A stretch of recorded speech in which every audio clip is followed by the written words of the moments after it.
मैं हरियाणा की हूँ और अगर मैं किस्सा बताऊँ कि हरियाणा में जब लड़का या लड़की पैदा होते हैं, तो जब लड़का पैदा होगा तो वो जो पीतल का थाल होता है, वो बचता है, जहाँ पे दलित लड़कियों को घर से उठा के ले जाते हैं। घर से उठा के, मदर है, फादर है, पूरा फैमिली है, घर से उठा के लड़की को ले जाते हैं कि हम 5 दिन के बाद इनको छोड़ जाएंगे। और वहाँ पे रेप और गैंग रेप और ये सब होता है। कम कपड़े पहने होंगे, छोटे कपड़े पहने होंगे, या फिर उसने लड़कों को खुद अपनी तरफ आकर्षित किया होगा। कितना मेकअप करके, क्या जरूरत थी जाने की। एक एफआईआर के लिए, एक प्राथमिकी दर्ज करवाने के लिए पूरे फंक्शंस को लांघना पड़ता है। तो मैं बोलती हूँ कि जब आप पढ़ लिख जाते हो तो लड़कों की ना लाइन लगी रहती है, ये लाइन लगी है।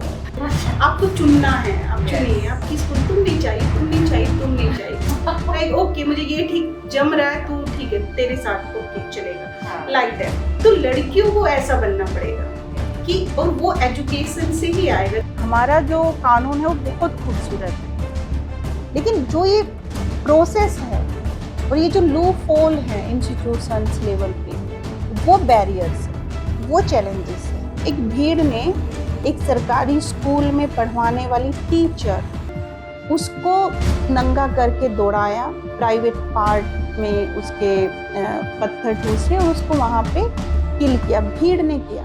आप ये समझिए, उस भीड़ में क्या एक व्यक्ति भी नहीं सही है, और वो एक भीड़ की, 100 लोगों की सेम मानसिकता एक टाइम पे एक महिला के लिए कैसी हो जाती है। जब भी कोई डाइवोर्स होता है, और अगर मेरे केस में जब किसी भी महिला ने डाइवोर्स लिया, वो मैं दिन बहुत सेलिब्रेट मैं करती हूँ महिलाओं के साथ मिलके। एंड मुझे लगता है कि एक आजाद हो गई। लड़की की मेरे साथ सेक्सुअल हरासमेंट तो हो रही है, उस लड़के ने मेरे साथ गलत किया, लेकिन मैं नहीं चाहती कि मेरे माँ बाप को पता चले, या मैं कोई केस रजिस्टर्ड नहीं करना चाहती। Then one stop centre again फिर उनके लिए बहुत अच्छा है।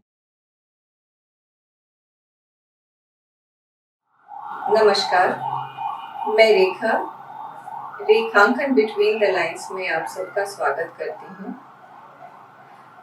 आज के एपिसोड की शुरुआत हम लोग कुछ न्यूज से करते हैं। एक महिला को नग्न करके एक भीड़ ने भरी सड़क पे घुमाया और फिर उसे पेशाब पीने पे मजबूर किया। वहीं दूसरी जगह एक छोटी सी बच्ची के साथ बलात्कार किया जाता है और फिर उसका कत्ल किया जाता है, और फिर से एक महिला को जलाकर मार दिया गया दहेज के लिए। ऐसे जो न्यूज हैं हम हर रोज सुन रहे हैं, देख रहे हैं, कभी न्यूज़पेपर्स में, कभी सोशल मीडिया पे, कभी टेलीविजन पे। पर कहीं ना कहीं ये लगता है कि आज ये हमें कम झकझोर रही है। हमारा समाज थोड़ा नम हो गया है।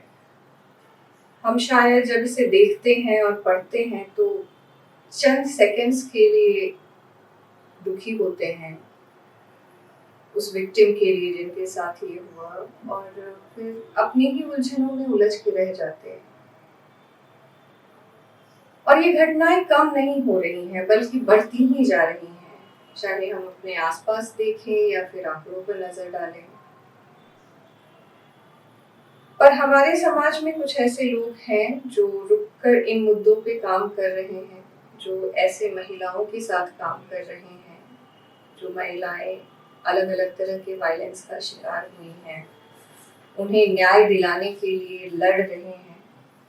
और आज हमारे साथ ऐसी ही एक हस्ती हमारे प्लेटफॉर्म पे हैं, सविता अली जी।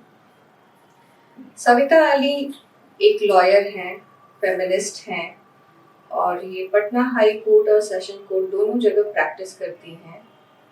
इसके साथ इन्होंने अपनी एक फाउंडेशन का भी निर्माण किया है, ईवा फाउंडेशन, जो महिलाओं को एम्पावर करने और साथ साथ जो महिलाएं वायलेंस की शिकार होती हैं उनको जस्टिस दिलाने के लिए उनके साथ खड़ी होती हैं, उनके केसेस को लड़ती हैं।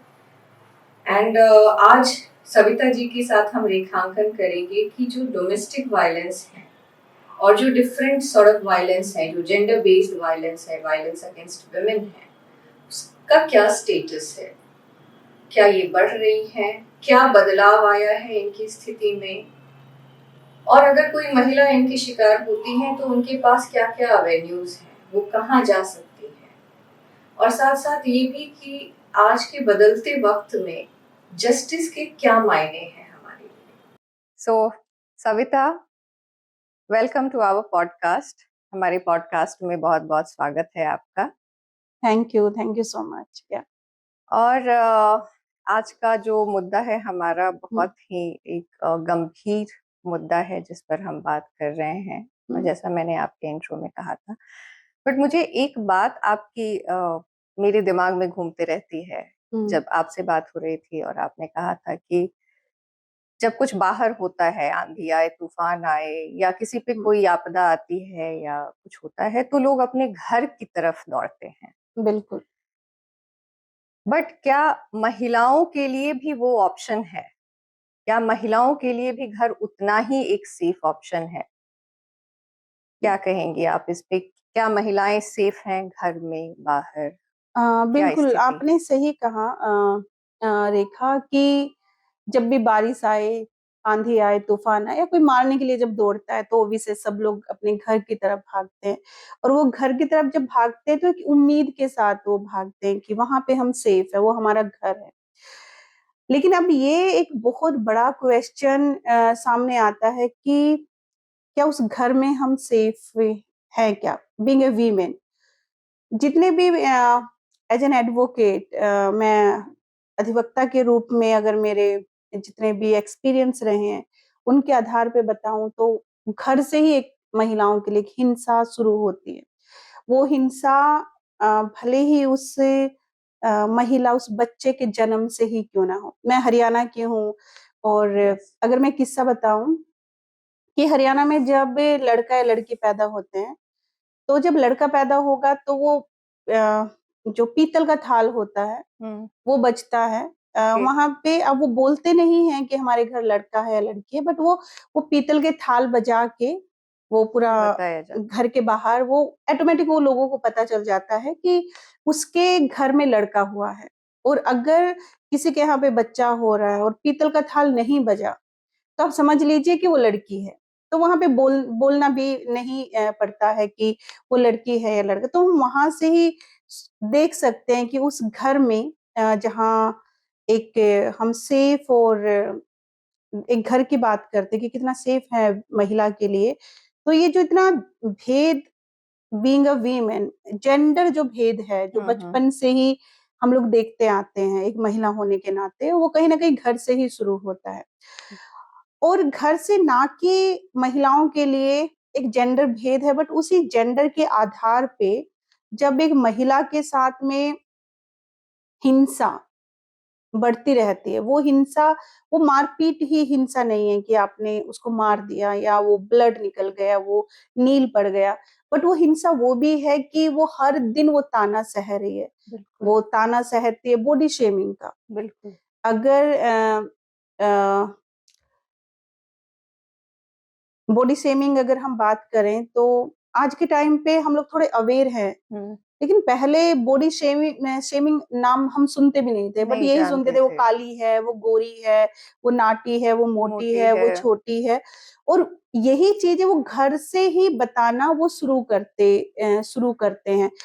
ये जो हिंसा है ये उसी घर से ही वो शुरू हो जाती है ना। वहीं से रियलाइज किया जाता है कि तुम सुंदर, जो सो कॉल्ड एक परफॉर्मा हम लोगों ने कॉलम बना दिया एक खूबसूरती का, और उस खूबसूरती में हम वाइट, वाइटिस्ट, लंबा, पतला फिगर, उसको ही हम खूबसूरत बोलते हैं। लेकिन उसके अलावा जो और चीजें हैं वो कहीं ना कहीं वो हिंसा का ही वो पार्ट आता है।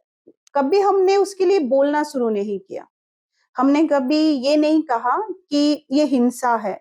और नहीं बोलने का रीजन क्या हुआ कि हिंसाएं वहां से शुरू होते होते वो बढ़ती गई। और जब मुझे लगता है कि महिलाओं के साथ पति के द्वारा एट्रोसिटी होती है, मारपीट होती है, गाली गलौज होती है, तो वहां पे हम लोग भी अब जब डीवी की बात करते हैं, घरेलू महिला हिंसा अधिनियम, अगर घर में हिंसाएं हैं, महिला आंदोलन के बदौलते कुछ एक्ट भी आए हैं जिसमें घरेलू महिला हिंसा अधिनियम सबसे स्ट्रॉन्ग एक्ट रहा है, जहां पे उसने उसी घर में सेफ्टी का, सिक्योर होने का अधिकार महिलाओं को दिया है। तो अगर हम उस घर में पति की बात करें, तो हम लोगों ने भी क्या किया कि अभी डीवी में हम लोग सिर्फ पति ने कितना मारा, पति की बात करते हैं। और कहीं ना कहीं मानसिकता है कि क्या डीवी एक्ट सिर्फ ससुराल में जो हिंसाएं होती हैं क्या उसी के लिए आया है, या जो लड़कियां हैं, जो मदर फादर के द्वारा जो हिंसा होती है, या उनको जो वहां पे मानसिक टॉर्चर है, सुसाइड करने की धमकियां देते हैं, लड़कियां सुसाइड कर लेती हैं, तो वो हिंसाएं वहां पे कभी ये नहीं बोला गया कि डीवी डोमेस्टिक वायलेंस से है। वो डोमेस्टिक वायलेंस मींस वो बिफोर मैरिज हो या आफ्टर मैरिज हो, तो डोमेस्टिक इज डोमेस्टिक, मतलब घर इज घर है ना, वो पिता का हो या पति का हो। तो एक तो हमने फोकस बहुत पति वाले चीजों पे किया है, बट दोनों ही सूरतों में जो विक्टिम है, वहां पे जो सर्वाइवर है वो महिला ही बनती है, वो बेटी हो या फिर वो पत्नी हो। तो सेफ का फिर यही है कि बिल्कुल भी मुझे नहीं लगता कि महिलाएं अपने घर में सेफ हैं, जबकि उसको मालकिन बोलते हैं कि वो उस घर की मालकिन है, बट वो मालकिन पूरा दिन उसके साथ क्या बीत रही है, वो वहां पे कौन कौन से, वो बच्चा नहीं है तो वो बांझ है, बच्चा देरी से हुआ तो दूसरी शादी करवा दो, लड़की अगर हो गई तो लड़की उसी की वजह से हुई है, तो वो जो टोंट, कमेंट, ताना, ये जो महिलाओं को ये आम बात नहीं है और ये बहुत नॉर्मल भी नहीं है, लेकिन महिलाओं ने इसको एक लाइफ का एक हिस्सा समझ लिया, समझ के रख है लिया ना। है। तो बिल्कुल भी, और अगर मैं बीइंग, क्योंकि मैंने दलित राइट्स के ऊपर बहुत काम किया है, अगर मैं एक छोटा सा किस्सा मुजफ्फरपुर के एक एरिया का बताऊं, जहां पे दलित लड़कियों को घर से उठा के ले जाते हैं, घर से उठा के, मदर है, फादर है, पूरा फैमिली है, घर से उठा के लड़की को ले जाते हैं कि हम 5 दिन के बाद इनको छोड़ जाएंगे, और वहां पे रेप और गैंग रेप और ये सब होता है। तो अब यहाँ से आप देखें कि हम घर में हम कहाँ सेफ हैं। और अभी रिसेंटली जो बहुत सारे केसेस हम देखते हैं कि वो महिला को नंगा करके घुमाना हो, घर से ही निकाल के वो गली में लेके आए हैं ना, उसी घर से। तो उस घर में दरवाजा है, परिवार है, सब है, लेकिन बीइंग अ दलित वीमेन वो भी सेफ वहां पे नहीं है। तो यहाँ पे अगर देखे तो हिंसा जो है वो घर से ही शुरू हो रही है, और वो हिंसा घर से शुरू हो के वो रोड, चौराहे, चौक तक वो जा रही है। तो आप बहुत ही सही बात कही आपने कि जो हिंसा शुरू होती है वो जब शायद लड़की जन्म ले रही है वहीं से शुरुआत होती है, और ऐसे छोटे छोटी चीजों से होती है जिसको हम हिंसा मान ही नहीं रहे हैं। बिल्कुल, शायद छोटा नाम कभी कभी दे देते हैं भेदभाव का, डिस्क्रिमिनेशन का, कि हम डिस्क्रिमिनेट कर रहे हैं, या आजकल जो शब्द आ गए हैं बॉडी शेमिंग वगैरह, इसे थोड़ा वो कहते हैं हाईलाइट में आ रहा है। बट इसके अलावा भी बहुत सारे हिंसक केसेस पे आपने काम किया है, जो हम बोलते हैं ना एक्सट्रीम केसेस होते हैं, जो हीनियस केसेस हैं, जहां इसको छोटा तो नहीं ही कहेंगे कि छोटी चीजें नहीं है, घर में भी होती हैं और बाहर भी होती हैं। कुछ उसके बारे में आप बताना चाहेंगी कि किस तरह का आपका अनुभव रहा है? आप आप खुद भी एक इस सिस्टम की पार्ट रही हैं, तो कुछ बताना चाहेंगी इनके बारे में? मुझे लगता है कि हीनियस हिंसा की जब हम बात करते हैं वो बहुत बड़े लेवल पे हम लोग सोचने लगते हैं, बट हिंसा शुरुआत वहीं से हो रही है, जब भी हम लोगों ने वो जब थाल बजा और जो वो नहीं बजा, वहां पे आवाज नहीं उठाई। उसके बाद फिर जब वो घर में हिंसा हुई, वो पिता के द्वारा या पति के द्वारा, तब हमने आवाज नहीं उठाई। तो एक होता है कि एक थप्पड़, वो प्यार है और वो हिंसा नहीं है। जब ऐसी मानसिकता समाज हमको दे रहा है, तो वहां पे हम रेप को भी बहुत इजीली डिफाइन कर लेते हैं, यू नो, कि वो कम कपड़े पहने होंगे, छोटे कपड़े पहने होंगे, या फिर उसने लड़कों को खुद अपनी तरफ आकर्षित किया होगा। इतना मेकअप करके क्या जरूरत थी जाने की। तो आप ये सोचिए कि हम ऐसे समाज में हैं कि जब एक रेप हो रहा है लड़की के साथ में, रेप और गैंग रेप दोनों की बात मैं कर रही हूँ, तो कहीं ना कहीं आप जिसने किया उस महात्मा को आप नहीं बोल रहे हैं, लेकिन जिसके साथ हुआ आप उसको ही बोल बोल के आप उसको ही एक कैटेगरी में आप खड़ा कर रहे हो कि यस, तुम्हारी गलती गलती से। होगी। तो गलती तो आज कभी कभी लगता है कि महिला होना ही क्या सबसे बड़ी गलती है ना। कपड़ा पहनना, अभी अगर देखेंगे 80 साल की महिलाओं के साथ रेप हो रहे हैं, 4 साल 5 साल बच्चों के साथ रेप हो रहे हैं। बिल्कुल। तो जब हम अपने मतलब जो मर्दानगी जो लोग बोलते हैं और नपुंसक जो मैं शब्द बोलती हूँ, तो कहीं ना कहीं आप एक दिखा रहे हो अपना, और आप अपने आप को सो कॉल्ड मर्द, और मर्द को दर्द नहीं, जो ऐसे ऐसे टैग देते हैं, और फिर छोटी छोटी बच्चियों के और आप सरेआम रेप और गैंग रेप करते हैं, तो वो हीनियस में आता है। और एक अभी तो बहुत चलन में आया mob lynching, mob lynching, you know. अभी भी मॉब, रिसेंटली केस हुआ था। या तो मॉब मीन्स भीड़। हम्म। अब भीड़ वो लिंच कर रही है। एक भीड़, आधारपुर की घटना है, एक भीड़ ने एक सरकारी स्कूल में पढ़वाने वाली टीचर, उसको नंगा करके दौड़ाया, प्राइवेट पार्ट में उसके पत्थर ठूसे और उसको वहां पे किल किया, भीड़ ने किया। आप ये समझिए उस भीड़ में क्या एक व्यक्ति भी नहीं सही है, और वो एक एक भीड़ की, एक 100 लोगों की सेम मानसिकता एक टाइम पे एक महिला के लिए कैसी हो जाती है। तो कभी कभी डर भी लगने लगा है अभी कि हम कैसा समाज बना रहे हैं, हम क्योंकि वो जो उस भीड़ का हिस्सा है, वो व्यक्ति एक महिला से ही पैदा हुआ है, पैदा तो हम ही ने किए हैं, लड़का और लड़की। जब लड़की और लड़का के अंदर जो भेद और ये हिंसा जब देखते हैं, तो हमेशा एक चीज फील करती हूँ कि जब मुझे बेटी हुई और बेटा हुआ, दोनों में दर्द एक जैसा था। दोनों के दर्द जब एक होते हैं, तो हमारी परवरिश क्यों अलग हो जाती है, बेटा के लिए अलग और बेटी के लिए अलग नहीं। और वो परवरिश जब वहां होती है, उसका भुगतान हमको बहुत बाद में सालों के करना बाद पड़ता है। पता चलता है कि जब वो व्यक्ति, वो लड़का एक भीड़ का हिस्सा बन के किसी माँ को या बेटे को, बहन को वो जब रेप करता है ना। तो ये बहुत दुख की बात है। और वो फिर मोब लिंच हो, डायन बोल के महिलाओं को किल करना आज है। भी अगर मार रहे आप हैं। अपने राइट्स की बात कर रहे हो, अगर आप अपने घर में आवाज उठा रहे हो, तो आपको कुछ ना कुछ तो एलिगेशन लगाएंगे, या आपको डायन ही बोल देंगे, क्योंकि आपको उसको टारगेट करके मारना है वहां पे। तो वो बिहार में बहुत प्रचलित है कि आप डायन बोल के महिलाओं को आप किल कर दीजिए। तो इस तरह के जो हिंसाएं हम लोग देखते हैं, कभी कभी तो एकदम रूह कांप जाता है कि और हम अपने बच्चों के लिए कैसा मैसेज दे रहे हैं ना। देन क्योंकि मैं जुडिशरी का एक उस कोर्ट का, उस न्याय का, जहाँ पे हम एक्सेस टू जस्टिस की बात करते हैं, उसका हिस्सा हूँ मैं।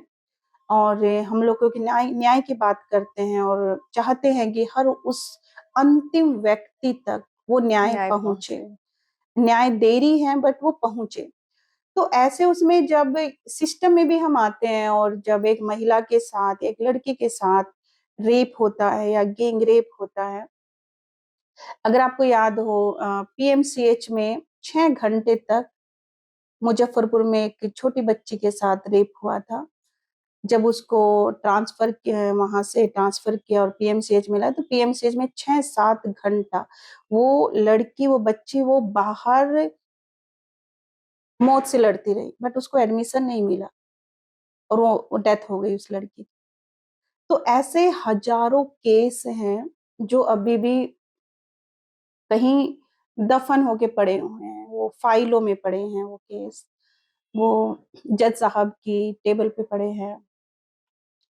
और फिर हम रेप कैसे हुआ, किसने किया, ये जो डेफिनेशन है, जब एक बार हुआ उसके साथ और वो बार बार कि फिर से बताओ, वो तुम्हारे ऊपर था कि तुम उसके ऊपर थी, यू नो, पूरा प्रोसेस होता है पूरा कोर्ट प्रोसिक्यूशन वहां का। पे रहता है, उसमें आपके क्रॉस एग्जामिन होते हैं, एंड 110% क्रॉस एग्जामिन में लड़की को ये समझा जाता है कि ये केस हम झूठा कैसे साबित करें।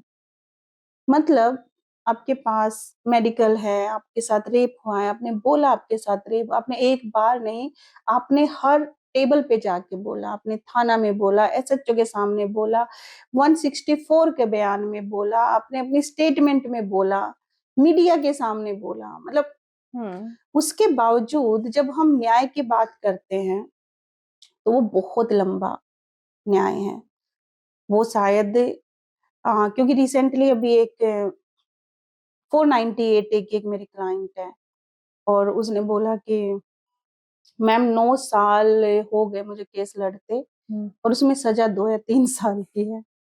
सो मतलब कभी कभी ऐसे ऐसे क्वेश्चन और आंसर सामने आ जाते हैं कि हम लोग भी वहां पे सोचते हैं कि क्या बोले हम, कि डीवी में 90 डेज का डिस्पोजल है, कि 90 दिन में आपको घरेलू महिला हिंसा अधिनियम के केस को निदान कर देना है। अगर उस महिला को घर से बाहर निकाल दिया, वो इसीलिए है कि अगर किसी महिला को उसके घर से बाहर निकाल दिया, वो कहाँ जाएगी, उसके पास क्या ऑप्शन है। क्योंकि फिर हम थोड़ा सा परवरिश पे जाएंगे कि जब हमारी परवरिश होती है, हमारे लिए 2 सपने बुने जाते हैं। लड़की के लिए अलग सपना है, लड़के के लिए अलग सपना है। लड़की के लिए है कि इसको जितना जल्दी हो शादी करके आपको हटा देना है।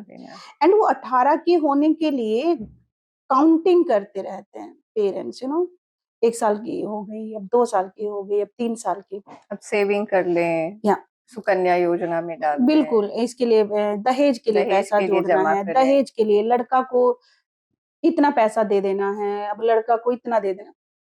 हमारी मतलब परवरिश से जो होना चाहिए, लेकिन हमारी परवरिश की जो चीज है जहां नहीं होने चाहिए, वहां पे जो पेरेंट्स का एफर्ट है वहां पे वो ज्यादा दिखता है। तो जैसे शादी होती है तो वो हमेशा के लिए सोच लेते हैं कि अभी हमारा काम खत्म। तो इसलिए महिलाओं के लिए शादी के बाद सबसे पहले जो दरवाजे बंद होते हैं, वो मायके के दरवाजे बंद हो जाते हैं, क्योंकि फिर वो कहाँ जाएंगे वो। और सेम जब घरेलू महिला हिंसा आया और उसमें 90 डेज का डिस्पोजल आया कि जितना जल्दी हो महिला को रिलीफ दे देना है, वो इसी वजह से, क्योंकि वो जाएंगी कहाँ। क्योंकि हमने कभी महिला के लिए उस तरह का सोचा ही नहीं है, उसके इंडिपेंडेंस के लिए नहीं सोचा, उसके नौकरी के लिए, उसके करियर के लिए, उसके एजुकेशन के लिए कभी सोचा ही नहीं है ना। तो इस वजह से, लेकिन 90 डेज जो बोला गया है यहाँ पे कि 90 डेज में डिस्पोजल होगा, 4 साल 3 साल पड़े हुए हैं केसेस। तो ये जो लेंथी केसेस का है, ये बहुत बहुत दर्द दर्द है इसमें। कितना वेट करेंगे रेप के बाद, अगर लड़की कितना वेट करेगी उसको क्या, क्योंकि यहाँ हम लोग भी शायद मान लेते हैं कि रेप हो गया तो उसकी लाइफ खत्म हो डन गई। एंड। हाँ, और उसके बाद हम लोग ये भी नहीं देखते हैं कि अगर वो रेप हुआ है तो क्या उसको वापस जीवन जीने का अधिकार नहीं है, क्या वो शादी नहीं करेगी, क्या यहाँ पे केस चल रहा है तो वहां पे उसकी शादी हो जाएगी, है ना। दूसरा, उसके मानसिक, उसके इंटरनल पार्ट, उसकी मानसिकता पे क्या बैड इम्पैक्ट पड़ा है इस केस का या उस इंसिडेंट का, वो कोई नहीं सोचता है। क्योंकि एंड ऑफ डे जब रेप होता है, एक हरियाणा का केस है जिसमें 15 लोगों ने मिलके एक बच्चे का रेप किया, और ये जो लोग थे सब 45 के ऊपर के थे, और वो 17-18 साल के वो लड़के। उस सदमे में आके पिता ने सुसाइड कर लिया विद इन ए 7 डेज, उसी इंसिडेंट के दौरान। एक लड़की के साथ 15 लोगों ने गैंग रेप किया है, विद इन ए 7 डेज उसके फादर ने सुसाइड कर लिया है। अब आप समझिए कि उस लड़की वो जिंदा है तो वही बहुत बड़ा, अभी वो जिंदा क्यों है, मतलब वो मरी क्यों नहीं, अपने बाप के साथ वो क्यों नहीं मरी। तो ये जो हमारे सोसाइटी और हमारे परिवार और हमारे समाज का जो डेफिनेशंस जाते हैं ना, कि इसकी वजह से इसके फादर चल बसे, इसके फादर मुंह दिखाने के लायक नहीं रहे, ये कैसे जिंदा है। इतना सब कुछ होने के बाद। राइट। ये 15 लोगों ने इसके साथ रेप कर दिया, तो मतलब कैसे। तो ये जो कहीं ना कहीं लड़कियों और आप ये देखिए कि वो ट्रॉमा कैसा होगा, और ट्रॉमा कैसा होगा, उसका जीवन कैसा होगा। और that only it's a one example, ऐसे बहुत एग्जाम्पल है ना, जहाँ पे एलिगेशन मिलते हैं लड़कियों को आफ्टर रेप। राइट। तो वो घर पे भी किससे बताएंगे, वो मदर फादर, तुम्हारी वजह से हम बाहर नहीं जा पा रहे, तुम्हारी वजह से हम किसी की शादी अटेंड नहीं कर पा रहे, तुम्हारी वजह से हम रिश्तेदारों से नहीं मिल पा रहे। तो हर दिन, क्योंकि मैं ये देखती हूँ, मेरे साथ मोस्टली केसेस में ये देखना पड़ रहा है हम लोगों को, कि कैसे उस लड़की के लिए फिर न्याय जो हम खोजते हैं कि कहाँ है वो, तो उस लड़की के लिए वो न्याय, तो वो हर दिन वो तो मर रही है, वो जिंदा नहीं, वो मर रही है, वो धीरे धीरे धीरे धीरे।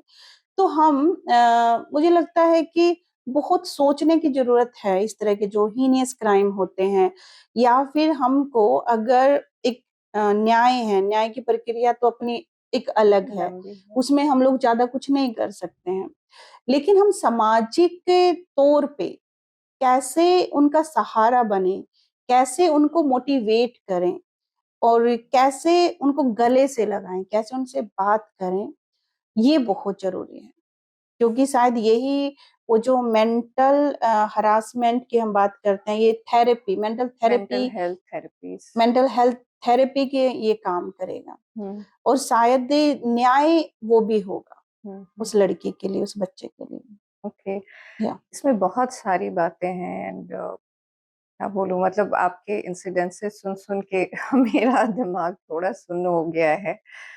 बट इसको थोड़ा हम और अगर गहराई से समझना चाहें कि जिस सिस्टम की हम बात कर रहे हैं, जहाँ पे अगर कोई लड़की या कोई महिला इस तरह के वायलेंसेस की शिकार होती है, तो दो चीजें मैं आपसे पूछना चाहती हूँ। एक तो पहला होता है कि लोगों को पता नहीं होता है कि कहाँ जाएं, क्या करें, क्या क्या चीजें हैं अवेलेबल नहीं है, वो पहली बात होती है। और दूसरा, लेकिन साथ साथ मैं ये भी चाहूंगी, क्योंकि आपकी इसमें बहुत एक्सपर्टीज है, बहुत गहराई से आपने इसको काम किया है, एंड इट्स वेरी इंपॉर्टेंट कि हम उस लूप होल्स की बात करें कि किन चीजों की वजह से जो है वो सिस्टम पूरा आज फंक्शनल नहीं है या पूरा काम नहीं कर रहा। क्योंकि बात तो सही, अगर फंक्शनल होता, काम करता, जस्टिस मिल जाता, प्रोसेस स्मूथ होता, सपोर्ट होता, तो शायद ये घटनाएं पहली बात तो इतनी बढ़ती ही नहीं, और बढ़ती तो कहीं ना कहीं वो एक सिस्टम होता जहाँ पे लोगों को विश्वास होता। बिल्कुल। तो ये दोनों अगर आप थोड़ा बता सके अपने काम और एक्सपीरियंस के साथ, कि अगर कोई महिला शिकार होती है तो कहाँ जाएं, पहला, और दूसरा कि उसी एग्जिस्टिंग सिस्टम में क्या क्या चीजें और हैं जिसको बेहतर करने की बहुत जरूरी है, बेहतरी की उसकी। बिल्कुल। देखिए हमारे यहाँ पे अगर सिस्टम की बात करें तो बहुत सारी चीजें हैं, लाइक कमीशंस हैं। अगर हम देखेंगे कि हमारे स्टेट लेवल पे कमीशन है, हमारे नेशनल लेवल पे कमीशन है, अब उन कमीशंस को किस तरह से रीच करना है, कब रीच करना है, वो एक प्रक्रिया है। जैसे कोई भी एट्रोसिटी या कोई भी इंसिडेंट होता है, तो सबसे पहले हमारा जो नजदीकी थाना होता है, जो हमारे जुडिरिक्शन में आता है, हमको अपने थाना पे जाके एक राइटिंग में अपना एप्लीकेशन लेके जाना है, और जो भी हमारे साथ हुआ है उसको जाके दर्ज करना है। अब लूफुल यहीं से शुरू हो जाते हैं। ओके। कि जब आपके साथ इंसिडेंट हुआ और जब आप थाना जा रहे हैं, और थाना में जाने के बाद जब आपकी एफआईआर नहीं ली जाती, तब फिर आप क्या करेंगे। ऐसे केसेस भी आते हैं जहाँ पे हीनियस क्राइम्स का जब आप रिपोर्टिंग करने जाते हैं तो फिर वहां पे एफआईआर डिनाई भी कर देते हैं। बहुत होते हैं। इसमें अगर मैं देखूं तो मेरे पास से जो केस है, एक एक साल के बाद हमने एफआईआर करवाए हैं। और आप यकीन नहीं मानेंगे कि एक एफआईआर के लिए, एक प्राथमिकी दर्ज करवाने के लिए पूरे फंक्शंस को लांघना पड़ता है। सो जो कमीशन से हैं, अगर ये लोग भी नहीं सही से काम कर रहे हैं, ये वाला जो आपका एडमिनिस्ट्रेशन हायर अथॉरिटी वाला जो सिस्टम है, तो फिर कमीशंस का एक फिर रोल बनता है कि ओके, थोड़ा प्रेशर बिल्डिंग किया जाए, थाना को पूछा जाए क्यों आपने एफआईआर नहीं किया है। तो मतलब ये एक प्रक्रिया है। ओके। सो लेकिन लेकिन कानून में है कि आप प्राथमिकी, it's a first information report, आपका वो अधिकार है, आपका वो राइट्स है, कोई भी आपको डिनाई नहीं कर सकता, इनकार नहीं कर सकता। तो इसलिए जब भी मैं बोलती हूँ और हम लोग जब ट्रेनिंग देते हैं कम्युनिटी में, जब लीगल अवेयरनेस कैंप लगाते हैं, तो हम लोग हमेशा बोलते हैं कि अगर कोई भी थाना में आपको मना करे कि हम एफआईआर नहीं लिखेंगे, तो उनसे सिर्फ इतना बोलिए कि लिख के दे दो ये बात, यही जो बोल रहे हैं ना, यही आप लिख के दे दीजिए कि आप एफआईआर नहीं करेंगे। First thing. सेकंड थिंग कि अगर आपका एफआईआर दर्ज हो जाता है तो प्रॉपर सेक्शंस नहीं लग पाते। प्रॉपर सेक्शंस लगने के दो कारण हैं। एक कि हमारी स्टेटमेंट कैसे है, क्योंकि आखिरकार जो सेक्शंस पुट होते हैं इन द एफआईआर वो आपके राइट अप को देख के होते हैं। अगर हमको एफआईआर ही अपना लिखना नहीं आ रहा है तो वहां पे सेक्शंस ये होगा, या कुछ कुछ जो स्पेशल एक्ट हैं वहां पे कुछ सेक्शंस होते हैं, कुछ सब सेक्शंस होते हैं, तो मोस्टली थाना वाले सेक्शंस को लगा देते हैं, सब सेक्शंस को नहीं लगा पाते हैं। तो ऐसे वहां पे एडवोकेसी की जरूरत पड़ती है कि हमारे ऊपर एट्रोसिटी हुई है, रेप हुआ है तो रेप का सेक्शन लगे, गैंग रेप है तो गैंग रेप का सेक्शन लगे, हरासमेंट है, सेक्सुअल हरासमेंट है तो वो सेक्सुअल हरासमेंट का केस दर्ज हो। तो ये थर्ड इज कि आपका investigation, that part very important, कि आपका जो प्रॉपर निष्पक्ष तरीके से आपके केस का इन्वेस्टिगेशन हुआ है कि नहीं हुआ है, वो बहुत जरूरी है। और जो चार्जशीट एक सबमिट होती है कोर्ट में, वो एक टाइम लिमिट होती है, 90 डेज, 30 डेज, 60 डेज, ऐसा। बट कभी भी टाइम पे नहीं आती है वो चार्जशीट, आपको 4 साल 5 साल। एंड प्रॉब्लम इज कि जब तक वो चार्जशीट कोर्ट में नहीं आएगा तब तक आपका केस स्टार्ट नहीं होगा। आफ्टर चार्जशीट अगर चली गई तब आप समझिए कि अब हमारा केस स्टार्ट हुआ है। तो यहां तक आते आते विक्टिम जो सर्वाइवर है वो होस्टाइल हो जाते हैं, विड्रोल कर लेते हैं, थक जाते हैं। 4 साल हो गए, 5 साल, उनको तो लग रहा है कोर्ट नहीं कर रहा है, वकील नहीं कर रहे हैं, ये वकील कर ही नहीं रहा मेरा काम, 5 साल हो गए हमारे केस को, बट वहां पे आपका चार्जशीट फंसा हुआ है। अगर ये सारे इंस्टीट्यूशंस अपना काम अच्छे से करे और वो चार्जशीट में अगर अकॉर्डिंग टू कानून जो हमारी प्रक्रिया है उसके आधार पे जो डेज है, अगर उन डेज में ही कोर्ट में सबमिट कर दे, तो जहां हमको 10 साल में न्याय मिलना है वो सीधा 5 साल में हो जाएगा। तो वो पार्ट जो पुलिस का है वो बहुत इंपॉर्टेंट है, वो और जो होना चाहिए। और दूसरा, आप डिनाई नहीं कर सकते हो किसी की भी एफआईआर को, it's a first information report, वो आपको दर्ज ही करना है। किसी भी, कोई भी वो महिला हो, कोई भी वो विक्टिम हो, किसी भी जाति का हो, किसी भी धर्म का हो, बिना भेदभाव आपको एफआईआर दर्ज करनी है। अब आते हैं कि एक वन स्टॉप सेंटर भी अगर आपने सुना होगा तो वन स्टॉप सेंटर वो बहुत खूबसूरत एक इकाई है महिलाओं के लिए जो डब्ल्यूसीडीसी के तहत वो रन होता है। और उसमें वन स्टॉप सेंटर भी कहीं ना कहीं मैं कहूंगी कि एक छत के नीचे एक महिला के लिए सारी सुविधाएं दी हुई हैं।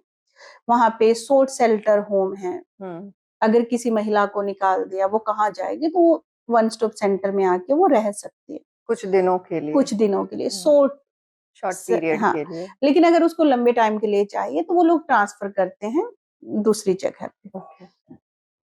वहां पे मेडिकल की सुविधा है कि अगर कोई बीमार है, दवाई नहीं है, तो वहां पे वो मेडिकली उसको रिलीफ दे। लीगल एड की सुविधाएं हैं वहां पे कि आपको लीगली जहां पे भी आप फंस रहे हो आपको लीगल एडवाइस वहां पे मिले। वहां पे दोनों तरह की काउंसलिंग है, सोशो एंड साइको। कि अगर आपको थोड़ा सा, मतलब मुझे कभी कभी लगता है कि देन वन स्टॉप सेंटर बहुत बहुत हीलिंग का भी काम करता है। ओके।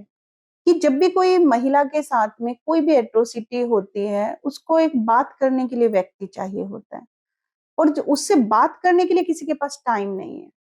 पुलिस के पास टाइम नहीं है, जल्दी जल्दी बोलो आपके साथ क्या क्या हुआ है, हुआ है। लिख के दीजिए। वकील के पास जाएंगे, हमको मैडम आप जल्दी बताइए, फाइल दीजिए, दूसरा केस है। तो किसी के पास टाइम नहीं है। एंड वन स्टॉप सेंटर में जो काउंसलर्स हैं, वो कम से कम वो सबसे पहले उन महिलाओं की पूरी होल स्टोरी वो सुनती हैं। वहीं से ही मुझे लगता है कि महिलाओं को थोड़ा हीलिंग वो स्टार्ट हो जाता है। इसलिए मुझे वन स्टॉप सेंटर का जो कॉन्सेप्ट है वो बहुत पर्सनल लेवल पे भी अच्छा लगा। बहुत अच्छा लगता है, खूबसूरत लगता है कि वहां पे आपसे बात की जाती है, आपको बिठाया जाता है, रिस्पेक्ट दिया जाता है। बीइंग ए सर्वाइवर, आपको कोई साथ में नहीं बिठा रहा बिठाना चाहता है ना, है। बट वो लोग बिठा रहे हैं, पानी दे रहे हैं, खाना दे रहे हैं। वहां पे सर्वाइवर के लिए खाने का इंतजाम है, पका के देना है तुरंत। तो अगर हर जिला में वन स्टॉप सेंटर का ये जो खूबसूरत कॉन्सेप्ट अगर ये अच्छे से हो, तो ये महिलाओं के लिए एक बहुत बड़ी हेल्प है। दूसरा, ये एक राइट डायरेक्शन देने का भी सेंटर है कि इसके इसमें बाद क्या करना हाँ, है। इसमें ये नहीं है कि आप इस केस की महिलाएं वहां पे आ सकती हैं, या जो डीवी की महिलाएं हैं वही आ सकती हैं। नहीं, वहां पे आप पे कोई भी आपके साथ हिंसा हुई है, आपको नहीं पता आपको क्या करना है। आपको नहीं पता कि वो थाने जाना है कि कमीशन जाना है कि कोर्ट जाना है। क्योंकि अब देखेंगे कि अवेयरनेस के अभाव के कारण जैसे केस होता है हमको सीधा कोर्ट याद आता है, कोर्ट और वकील। लेकिन वहां पे कोर्ट और वकील का भी काम ही नहीं है। जैसे आपके साथ हिंसा हुई, कोर्ट और वकील बहुत बाद की बात है। आपको सबसे पहले उस हिंसा को रजिस्टर्ड करना है। रजिस्टर्ड करने के बाद आपको प्रक्रिया में फिर जाना है। एंड वन स्टॉप सेंटर, अगर वो डीवी का केस है, अगर डोमेस्टिक वायलेंस का वो केस आया, तो प्रॉपर तरीके से वो मीडिएशन, काउंसलिंग, वो पूरा एक प्रोसेस करते हैं। और अगर वो रेप या फिर sexual harassment at work place या एसिड अटैक या चाइल्ड मैरिज, इस तरह के केस आते हैं, वो तुरंत रिलेटेड थाना को फोन करके उनको वहां पे वो ट्रांसफर करते हैं, और महिला को बताते हैं कि आपकी लीगल राइट्स ये है। आपको पहले थाना में जाना है, एफआईआर रजिस्टर्ड करवाना है, उसके बाद ये करना है। तो कहीं ना कहीं वन स्टॉप सेंटर एक सही डायरेक्शन देने के लिए भी एक सेंटर बना हुआ है। तो ये बहुत इम्पोर्टेंट है, क्योंकि आई डोंट थिंक सो कि लोगों को पता होता है कि उनका पहला जो रीचिंग आउट पॉइंट होना चाहिए वो वन स्टॉप सेंटर है। यूजुअली बिल्कुल, आपने जो बोला कि कोर्ट याद आता है या शायद थाना ही याद आ जाता है, बट फॉर अदर रीजंस, तो आप कह रही हैं कि तो एक अगर इस तरह सपोर्ट, का कोई भी वायलेंस हो किसी महिला या लड़की के साथ, तो सबसे पहले वो वन स्टॉप सेंटर जो उनके क्षेत्र में है उसको कंसल्ट करें, थोड़ा समझने के लिए समझने चीजें। के। वकील के पास जाएंगे, 5,000 ले लेंगे समझाने के लिए, अच्छा। बट एक सेंटर ऐसा सरकार का है और जहाँ पे आपको पूरा रिलीफ है, तो कम से कम वहां जाएं, थोड़ा सा बात करें, वहां पता करें कि अब क्या करें। तो वो चीजें जो 4 साल लग जाते हैं घूमते घूमते घूमते घूमते कहीं आने में, वो शायद आप तुरंत उस राइट डायरेक्शन में आप पहुंच और जाते ये हैं। सारे I mean one stop centres functional हैं, सब काम कर फंक्शनल रहे है, हैं अच्छे से। बिल्कुल। मैं ज्यादा तो नहीं जानती, बट मैं जो जानती हूँ पटना का फंक्शनल है, बहुत अच्छा है। छज्जू बाग में ही है सेंटर, सेंटर प्लेस पे है, रीच करना इजी है। और एक ये दूसरा, कभी कभी होता है कि जिनके साथ घरेलू महिला हिंसा होती है वो आना नहीं चाहती, या कभी होता है वो अपना नाम तक छुपाना चाहते कि मुझे रिलीफ चाहिए, बट सामने वाले को ना पता चले कि मैंने उसके ऊपर केस किया है। या फिर लड़की की मेरे साथ सेक्सुअल हरासमेंट तो हो रही है, उस लड़के ने मेरे साथ गलत किया है, लेकिन मैं नहीं चाहती कि मेरे माँ बाप को पता चले, या मैं कोई केस रजिस्टर्ड नहीं करना चाहती हूँ। तो then one stop centre again फिर उनके लिए बहुत अच्छा है फॉर काउंसलिंग। अच्छा। तो ये सारे पहलुओं को ध्यान में रखते हुए फिर लड़की बिल्कुल, को उसकी सजेस्ट सेफ्टी, करते हैं, सेफ्टी, सिक्योरिटी, वो सब गोपनीयता देखते हुए। सबको करते हुए। बिल्कुल। और आपके मंच के माध्यम से एक चीज और मैं शेयर करना चाहूंगी जो बहुत इम्पोर्टेंट है, कि अगर हमारे साथ हिंसा हो रही है, हमारे फोन छीन लिए जाते हैं, मोस्टली हमको घर में बंद कर दिया, लेकिन अगर मौका मिले तो हमारे 2 जो हेल्पलाइन नंबर हैं, वो अभी बहुत एक्टिव हैं। 181 और 112 करेंगे तो तुरंत पुलिस जीप से आएगी, और अगर 181 करेंगे तो वन स्टॉप सेंटर में वो आपका पूरा केस रजिस्टर्ड हो जाएगा। अच्छा, फोन से, और फिर ये लोग आपको ढूंढते हुए आएंगे ओके, कि आपको क्या मदद चाहिए, लाइक। तो अगर इस तरह की चीजें हैं, मुझे लगता है कि जब हम इसको देखेंगे और कोशिश करेंगे, एक बार 181 लगा के देखें कि सच में काम करता है कि नहीं, एक बार यही करके एक बार देखे, तो मुझे लगता है कि ये चीजें काफी फायदेमंद होंगी महिलाओं के लिए, और ये हिंसा में वो कमी करेंगे ये चीजें, है ना। तो इसकी तो बहुत अवेयरनेस की जरूरत है, क्योंकि मैं भी थोड़ा गांव में काम करती हूँ और मुझे पता है कि बहुत महिलाओं को ये बिल्कुल पता ही नहीं है।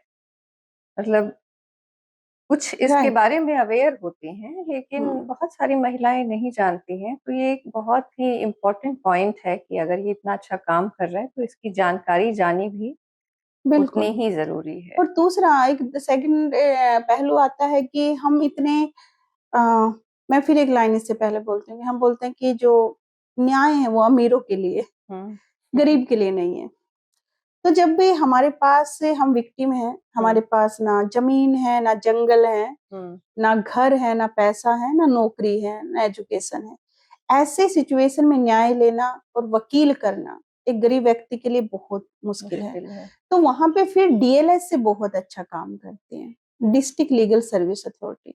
उनके पास अपने 50 से भी ज्यादा पैनल एडवोकेट होते हैं, वो लोग फ्री में इस तरह के सर्वाइवर को वो मदद करते हैं। फिर 1 साल मदद हो, 2 साल, 3 साल, 4, जब तक आपका केस है तब तक वो फ्री में आपको वकील देते हैं। तो मुझे लगता है वो हर जिला में डीएलएस से है। तो अगर अगर ऐसे देखें तो हमारे पास फ्री वकील भी हैं, हमारे पास फ्री सुविधाएं भी हैं, लेकिन हमको वो लेना कैसे है वो समझना पड़ेगा, अवेयर होना पड़ेगा। हाँ, मुझे लगता है आपकी संस्था भी इस क्षेत्र में काम करती है, ईवा फाउंडेशन, जो लीगल सपोर्ट आप प्रोवाइड करते हैं सर्वाइवर्स को, राइट? जी जी। तो हम लोग 2 तरह से काम करते हैं। एक हम लोग एक्सेस टू जस्टिस के ऊपर काम करते हैं, और एक वीमेन एम्पावरमेंट के ऊपर काम करते हैं। हम मानते हैं कि वीमेन एम्पावरमेंट बहुत जरूरी है, और अगर जो महिलाओं के पास नहीं होता घर, वो 10x10 हो या 12x12 हो, नहीं होता है, तो वो दैट पावर ऑफ एजुकेशन अगर वो है आपके पास, तो मुझे लगता है कि महिलाओं को एम्पावरमेंट बहुत इंपॉर्टेंट है। उनको ड्रॉप आउट नहीं होना है, चाइल्ड मैरिज नहीं करना है, उनको एजुकेशन, हायर एजुकेशन तक उनको पहुंचना है, और उनकी कैपेसिटी बिल्ड होनी है कि उनके राइट्स क्या हैं। तो एक तो युवा फाउंडेशन वो एक वॉइस देता है यूथ को कि वो लीडरशिप में आगे आए, अच्छे से पढ़ाई करे, शादी में ना पड़े शादी करे, लेकिन वो जब अच्छे से पढ़ाई लिखाई कर ले, इंडिपेंडेंट हो जाए, ये तो वो तब करे। और मैं ये भी हमेशा बोलती हूँ, हमारी मैसेज बहुत जरूरी है कि आप पहले इंडिपेंडेंट हो जाएं, उसके बाद किसी जिम्मेदारी में पड़ने के लिए सोचें। क्योंकि जो पेरेंट्स को एक डर रहता है कि हमारी बेटी काली है तो कैसे होगा, हाँ नाटी है तो कैसे होगा, या फिर, तो मैं हमेशा अपना एग्जांपल देती हूँ कि जब मैंने पढ़ाई की, और मैंने एलएलबी किया, मैंने मास्टर किया, MSW master of social work में की हूँ, एचआर में की हूँ, ह्यूमन राइट्स इंटरनेशनल लॉ की हूँ, एंड एलएलबी हुई है, तो मतलब that double master and double bachelor ऐसे। तो मैं बोलती हूँ कि जब आप पढ़ लिख जाते हो तो लड़कों की ना लाइन लगी रहती है, ये लाइन लगी है, आपको चुनना है, आप चुनिए, आप किसको, तुम नहीं चाहिए, तुम नहीं चाहिए, तुम नहीं चाहिए, लाइक ओके मुझे ये ठीक जम रहा है, तू ठीक है तेरे साथ ओके चलेगा, लाइक दैट। तो लड़कियों को ऐसा बनना पड़ेगा कि, और वो एजुकेशन से ही आएगा। तो मैं हमेशा जब हम लोग ट्रेनिंग देते हैं तो लड़कियों को यही बोलते हैं कि तुम्हारी सुंदरता, गहना सब एजुकेशन को बनाना पड़ेगा, और फिर तुम्हारे पास इतने ऑप्शंस होंगे लड़कों के कि वो लोग आएंगे तुम लोगों के पीछे पीछे। तो ये बहुत जरूरी है ये चीजें आना। वेरी इम्पोर्टेंट बात है कि हमें खुद को जो तराशना है और मौके तो ऐसे बहुत नहीं मिल पाते हैं बहुत लड़कियों को, लेकिन उसी में संघर्ष करके उनको खुद को आगे बढ़ाना, बिल्कुल एडुकेट अपने करना, स्किल स्किल पे करना, ये सब बहुत इम्पोर्टेंट है। Coming back to the again the dark side, कि जिस वायलेंस की हम लोग बात कर रहे हैं, कि घर में भी सेफ्टी नहीं है, बाहर भी सेफ्टी नहीं है, हर जगह पे छोटी से छोटी चीज़ें हो रही हैं, बड़ी से बड़ी वारदातें हो रही हैं। और अगर रिसेंटली हम डेटा भी देखें तो काफ़ी उसमें बढ़ोतरी हुई है। 2022 की बात करें तो 4.5 लाख के सिर्फ I think gender based violence के केसेस दर्ज हुए हैं, और हर घंटे करीब करीब 51 FIR दर्ज हो रही है हमारी कंट्री में। आप सोच सकते हैं कि 1 घंटे जब हम बात कर रहे हैं तो 51 लोग दर्ज कर रहे हैं, और ये वो डेटा है जो उभर के आए हैं, जो इतनी हिम्मत जुटा पाए कि वो आके बता पा रही हैं, बट कितने अननोटिस्ड और अंदर ही दब जाते हैं।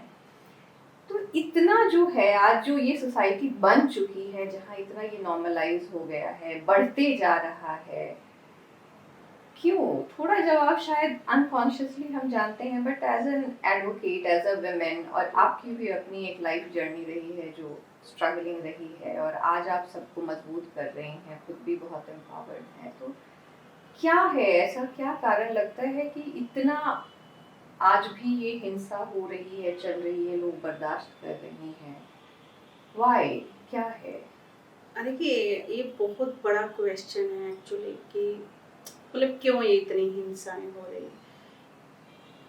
आई थिंक हम लोगों ने ना समाज ही ऐसा बना दिया है ना, कि जब भी कोई हिंसा होती है और एक टाइम पे सब लोग खड़े हो जाते हैं, यूनिटी दिखाते थे, सडनली फिर अगले ही टाइम पे सब अपने अपने काम में लीन हो जाते हैं। तो ये भी बोल सकते हैं कि एक हम पूरी जिम्मेदारी किसी एक को नहीं दे सकते, कि उसी की जिम्मेदारी है, थाना की जिम्मेदारी है, या फिर कोर्ट की जिम्मेदारी है कि वही सब ठीक करें, या कमिश्नर की जिम्मेदारी है।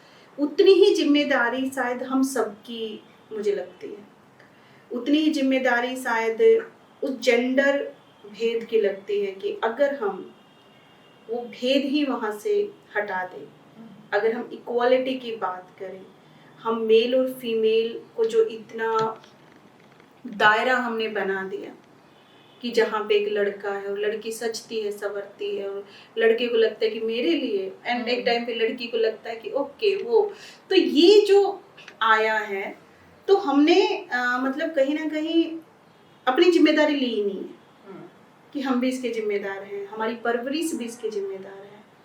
हमने जो दोनों को बड़ा किया, एक को भक्षक कैसे हमने बना दिया, मेल और फीमेल तो दोनों ही महिला से आए। तो मुझको लगता है कि वो जिम्मेदारी लेना पड़ेगा और बहुत ज़रूरी है। और दूसरा जो हम लोग ऐसा हो गया ना कि ये आग तो बगल के घर में लगी है, मेरा घर थोड़ी ना जल रहा है, अभी नहीं जल रहा है, मतलब मेरा घर तो जल ही नहीं रहा है अभी, नहीं मतलब मेरा घर तो जलेगा ही नहीं है, क्योंकि वो मैं सेफ हूँ। मैं सेफ हूँ क्योंकि मैं पैसे वाला हूँ, मैं सेफ हूँ कि मेरे पास तो गाड़ी है, मैं सेफ हूँ कि मेरे बच्ची या बेटी के लिए तो एक गार्ड है, या मैं सेफ हूँ। तो ये जो लोगों ने सेल्फ सेंटर्ड जो लोग हो गए हैं, अब देखिए कि शहरों में अपार्टमेंट में आके तो हम एक दूसरे के नाम भी नहीं जानते, एक दूसरे को नहीं जानते। अब कल परसों ही वो नालंदा की जो घटना है, सरेआम एक लड़की को खींच के और उसको सेक्सुअली हरास किया जा रहा है, तो उसके साथ में जो लोग दिख रहे हैं वो कौन है? वो समाज ही है ना।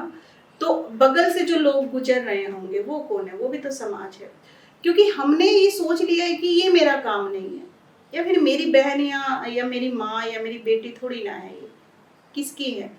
तो एक टाइम होता था कि जब गांव वाली जिंदगी, क्योंकि मैं गांव से हूँ, एक गांव की लड़की अगर कहीं पे है और उसके साथ हो रहा है, वो फिर कोई भी किसी भी जाति या धर्म का, वो बोलता था मेरे गांव की लड़की, मतलब वो एक इमोशनल एक कनेक्शन दिखता था। अभी वो कनेक्शन ना गांव में है ना शहरों में है, कनेक्शन ही खत्म हो गए, क्योंकि हम जातियों में बट गए हैं बुरी तरह से, हम धर्मों में बटे हुए हैं। हमको अब वो महिला नहीं दिखती है, महिला से पहले वो या तो किसी जाति की दिखती है या किसी धर्म की दिखती है ना। अगर वो मेरी जाति की होगी तो मैं बचा लूंगा, नहीं है तो हमको क्या मतलब है। मोब लिंचिंग का हिस्सा बन जाएंगे, बिल्कुल बन जाएंगे। मोब लिंचिंग में जो हुआ है, जो 100 लोगों की जो भीड़ है वो वही है। तो मतलब यही है कि ये बहुत बड़ा हर एक व्यक्ति के लिए, हर एक उस पर्सन के लिए, उस समाज के लिए ये एक बहुत बड़ा क्वेश्चन है कि जो हिंसाएं इतनी बढ़ रही हैं, और ये हिंसाएं बढ़ नहीं रही हैं, आई थिंक ये रजिस्टर्ड हो रही हैं। और कितनी ही ऐसी हिंसाएं जो रजिस्टर्ड होती ही नहीं है। अगर हम एक दिन में 80 केस हो रहे हैं, 80 केस, अभी तक एक दिन में कितने 80 केस हो गए होंगे, है ना। तो हमको हमारे डबल पर्सनैलिटी वाले लोग हो गए, हम डबल गेमर हो गए हैं, यू नो। हम लक्ष्मी भी बोलेंगे, देवी भी बोलेंगे, पूजा भी करेंगे, और उसी लक्ष्मी को फिर हम रेप भी करेंगे। मतलब एक पॉइंट पे आ जाओ भाई, या तो देवी समझ लो या फिर जो भी समझना समझो। लेकिन ये जो डबल पर्सनैलिटी जो हो गए, वीमेंस डे पे हम महिलाओं का सम्मान करेंगे और उसी रात में उन्हीं महिलाओं को घर में हम खूब मारेंगे भी, है ना। तो ये I think that patriarchy it's a very high, और कहीं ना कहीं जो कंट्रोलिंग पावर है कि वो मेरा कंट्रोल है उस पे, तो कहीं ना कहीं मर्दों ने महिलाओं के ऊपर एक कंट्रोल स्थापित किया है हिंसा के माध्यम से। बिल्कुल, कि अगर वो हिंसा के माध्यम से है, शादी के माध्यम से है, जन्म देने के माध्यम से है, कपड़े पहनाने के माध्यम से है, रीति रिवाज। अगर हमारे माता पिता ने हमको पैदा किया तो वो उस माध्यम से है कि अब ये हम पैदा किए तो हमारी बेटी, अब हमारा कंट्रोल है। ये जैसे इसको कैसे कपड़ा पहनना है, किन से बात करना है, किन से नहीं करना है, कब जाना है, कब आना है, कब उठना है, कब बैठना है, क्या कब हंसेगी, कब बोलेगी, तो ये सब कुछ तो ऑलरेडी तय होता है फैमिली में ना। उसके बाद जब शादी हो जाती है तो पति के नाम पे फिर वो एक कंट्रोल है कि वो मेरी प्रॉपर्टी है, मेरी पत्नी है, वो कैसे बाहर दिखेगी वो मैं तय करूंगा, वो क्या पहनेगी वो मैं तय करूंगा। तो ये जो कंट्रोलिंग है, ये दैट कहीं ना कहीं इस क्वेश्चन में छुपा हुआ है कि जब तक ये कंट्रोल रहेगा और ये पेट्रियार्की इसी, अगर उसमें हम लोग भी बेचारे बन के जब तक रहेंगे, बेचारी, या फिर हम जब तक अच्छी औरत बन के रहेंगे, या फिर हम जब तक उस ऐसे एक परफॉर्मा जो हमारे लिए बनाया गया है, अच्छी बहू, अच्छी बेटी, अगर उसमें रहेंगे तब तक ये हिंसाएं होती रहेंगी। तो हमको, मुझे लगता है कि एक टाइम ऐसा आना चाहिए, या फिर वो भी जरूरत है कि अभी हमको बोलने की जरूरत है, और अभी ना बोलने की जरूरत है। जब मैं ना बोलती हूँ, एक मूवी आया था और मेरी ना का मतलब ना है, तो नो, या तो शायद अब हर चीज को नो बोलने की जरूरत है कि नहीं। शायद वो जब आपका नहीं होगा तो वहां पे बैकफायर भी होंगे, हम रिस्क लेने से भी डरते हैं, है ना। तो ये जो चीजें हैं, तो आई थिंक हमको एक रिस्क, मुझे लगता है कि लेके देखना चाहिए महिलाओं को। और दूसरा कि फिर क्योंकि ये क्वेश्चन बहुत बहुत इम्पोर्टेंट है कि हिंसाएं जो हो रही हैं, क्योंकि हिंसाएं करने वाले भी हमारे ही लोग हैं और हिंसा भी हम ही लोग सह रहे हैं। तो दोनों को एक मत पे आना पड़ेगा, और दोनों को इक्वालिटी और not gender, it's a same, मतलब हम बोलते हैं ना कि महिला और पुरुष दोनों समान नजरों से अब देखने की जरूरत है। हम दोनों पर्सन है, as a human we are person. हम कोई अलग मास, अलग उससे नहीं बन के आए हैं, जैसे आप ऐसे हम हैं, बॉडी बनावट अलग है बस, है ना। तो वो चीजें अंडरस्टूड करना पड़ेगा आई थिंक दोनों साइड, और जब ये हो जाएगा तब में भी कि हम दूसरे अच्छे खूबसूरत एक समाज की कल्पना करें। हाँ, तो जो आप बोल रही हैं कि गुड वाइफ सिंड्रोम को खत्म करना होगा, नो बोलना होगा। आजकल हम देख रहे हैं कि जो बहुत सारे डिवोर्स के केसेस हो रहे हैं, जिसमें औरतों को ही ज़्यादा ब्लेम किया जा रहा है, इनफैक्ट इन जनरल ब्लेम किया जा रहा है कि बिकॉज पढ़ जा रही हैं, बोल रही हैं, एक दायरे से बाहर चली जा रही हैं, तो इसलिए डिवोर्स हो रहे हैं ज़्यादा, राइट?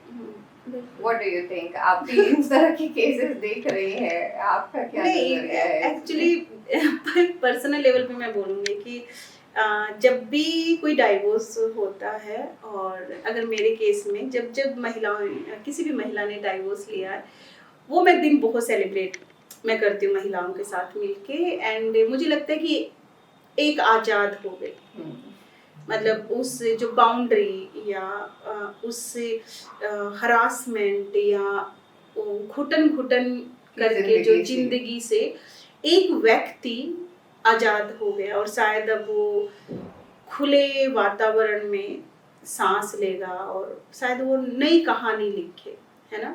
तो ये तो बिल्कुल ये जो जब जब आवाज उठती हैं तब तब महिलाओं को बदचलन, उल्टा, बेशरम, ये बेहया, ये शब्दों को तो सुनना ही पड़ता है। तो देन जब हम ये शब्द लेके और पॉजिटिव फील करेंगे, तब इन शब्दों के जो असर हैं वो खत्म हो जाएंगे। तो जो डाइवोर्स महिलाएं लेती है वो आसान नहीं है, वो लड़ाई भी आसान नहीं है। मैं तो ये समझती हूँ उसने किस कदर तक सहा होगा, जो कम से कम उसने वहां तक हिम्मत की। बहुत महिलाएं तो हिम्मत ही नहीं करती है ना। और लेकिन डाइवोर्स बिल्कुल जो महिलाएं बोल पाती हैं, जो इम्पावर हो गई और जिनको लगता है कि अभी बस बहुत हो गया, मैं भी इंसान हूँ, मुझे भी जीना है। एक तो महिलाओं को जो त्याग की देवी और परफेक्ट वीमेन, एंड वो सहने वाली, और तुम 4 थप्पड़ मारो, तुम कितना बेइज्जत करो, तुम उसको नीच बोलो, तुम गालियां दो, नमक कम है, तुम चिल्लाओ, तुम लात मारो, मतलब एक पुरुष को सब कुछ आजादी है महिलाओं को करने के लिए।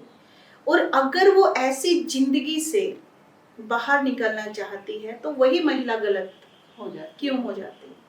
नहीं, तो ये भी मानसिकता है कि जहाँ पे वो आदमी बहुत अच्छा बेचारा बन जाता है और ये महिला बहुत बुरे नोट पे जब आते तो बाहर बुरी महिला और ऐसे महिला वो बन जाते हैं। लेकिन डाइवोर्स बुरी चीज नहीं है, बहुत अच्छी चीज है।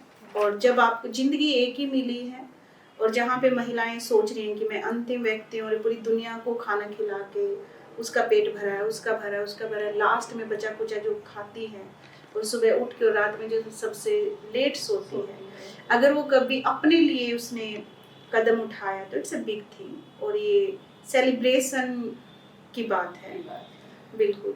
तो अगर महिलाएं ऐसा सोचती हैं और करना चाहती हैं, बिल्कुल अगर उनके पास वो इंडिपेंडेंट है, फाइनेंशियली स्ट्रोंग है, तो उनको नहीं, मतलब अगर ऐसा जिंदगी है तो शायद चुनना पड़ेगा कि हमको कैसी लाइफ चाहिए। लाइफ एक ही मिली है और उस लाइफ को हम कितने खूबसूरती से जी सकते हैं, वो इम्पोर्टेंट है।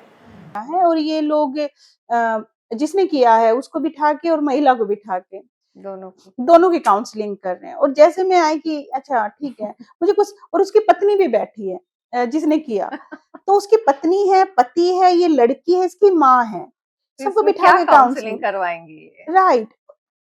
पोस्ट में काउंसलिंग है ही नहीं। पोस्ट में आपको विक्टिम और परपेट्रेटर को साथ में तो लाना ही नहीं होता है। राइट। तो एक बार तो मुझे समझ नहीं आया, बहुत 5 मिनट के बाद आई सैड शिल्पी कि शिल्पी कौन सा केस है, क्या केस है, मुझे समझ नहीं आ रहा। कि पता है देखिए ना, ये वहां का ये बॉस है, इसका डायरेक्टर है, और इसने इस महिला के साथ में, ये लड़की के साथ में सेक्सुअल हरासमेंट किया और इस लड़की ने यहाँ आवेदन दिया। मतलब ऐसे सुन के ना, ऐसे मैं ऐसे अच्छा, तो ये कौन है, ये इसकी पत्नी है, पत्नी को क्यों बुलाया? नहीं, क्योंकि ये अपने पत्नी को अपने साथ लेके आया कि तुम भी चलो, मैंने कुछ नहीं किया है। अच्छा, ये यहाँ कैरेक्टर सर्टिफिकेट लेने आया है ये, हाँ, कि अपनी पत्नी को देगा जाके, और अम्मा को काहे बुलाई हो? तो नहीं, ये अम्मा भी बोल रही है कि नहीं हम भी रहेंगे। मैंने कहा पहले तो सबको बाहर निकालो। उसी टाइम मैंने कहा जाइए बाहर, बाहर जाओ। तब मैंने उसको बताया और उस लड़की को पूछा कि अब बताओ तुम्हारे साथ क्या हुआ? एंड इन लोगों को कि ये काउंसलिंग का पार्ट नहीं है बाबू। Sexual harassment at work inquiry होगी। प्लेस, इसका अलग ही प्रोसीडिंग है, इसका आईसी है, इसका एलसी है। अब ये पता करो, नोटिस दो उनको कि आईसी में उन्होंने इस केस को सुना है, अगर सुना है तो क्या उन्होंने फाइनल जजमेंट दिया है। उसके बेसिस पे एंड आगे वो अगर ले हम जा सकते आईसी से सेटिस्फाइड नहीं नहीं है, है तब आप तब हम आगे एलसी अपील में करेंगे। जाएंगे, एलसी में जाएंगे और तब देखेंगे। और दूसरा, तुम ये काउंसलिंग यहाँ पे ऐसे नहीं नहीं होता है, मतलब उसके बाद भगाए उनको वहां से, जो और पत्नी को सर्टिफिकेट दिलाने के। तो मतलब यही मैं बोल रही हूँ कि बहुत सारी चीजें ऐसे नहीं समझ में आती होंगी, नहीं होता होगा, इसलिए वहां एक एडवोकेट को दिया है। अगर मैं फिर बोल रही हूँ कि सारी चीजें हैं और वहां पे अरबों खरबों रुपया भी लगा है, बट हमको ये देखना है कि हमको उसको कैसे लेना है, एक्सेस कैसे करना है। अगर हम ये बोलेंगे कि दैट वो नहीं कर रहे, वो नहीं, मतलब मैं जो अपना पर्सनल, मैं जो पर्सन हूँ, जो मैं बोलती हूँ कि मैं ये बोल दूंगी फिर मेरी जिम्मेदारी क्या है। मतलब अगर मैं एक उंगली कर रही हूँ तो तीन मेरी तरफ आ रही है। है।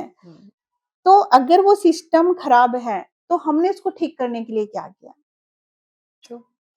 अगर कोई 4 लोग वहां पे नहीं है तो हमने कितने आवेदन दिए हैं कि भैया ये 4 लोग यहाँ पे होने चाहिए, नहीं है।